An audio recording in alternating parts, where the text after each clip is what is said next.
text's main idea is typically one of the first questions assessed on state reading tests. And that's because knowing the main idea or central idea is the foundation of comprehension.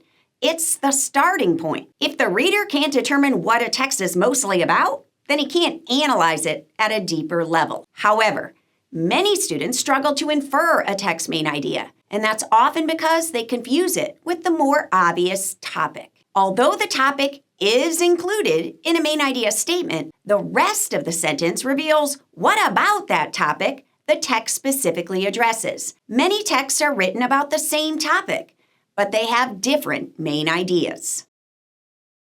After defining topic versus main idea, then clarify the meaning of mostly, which refers to quantity. The only way something can be mostly anything is if it keeps coming up, is being repeated, appears over and over. In fact, authors do this intentionally. They use strategies to stay narrowly focused on their own main ideas.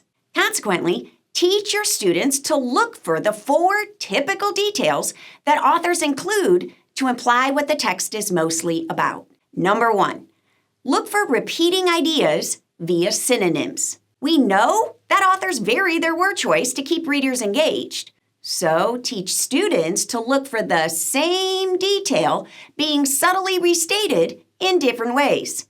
This includes noting every time that it's referenced via a pronoun. Number 2, look for descriptive phrasing. The use of synonyms and pronouns are tied to individual words, but authors will often refer to the same idea in longer phrases. Look for sensory details and figurative language that allude to the same aspect.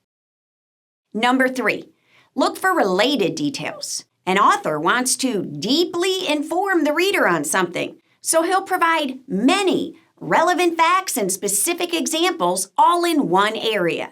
Readers must recognize that these little details are hinting at the text's main idea.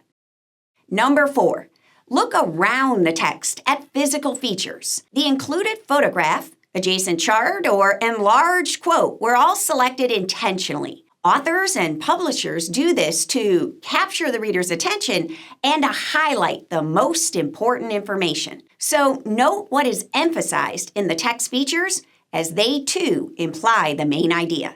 Although a reader won't find the author's main idea stated in a nonfiction text, he can learn to infer it if we teach him the 4 typical text clues to look for.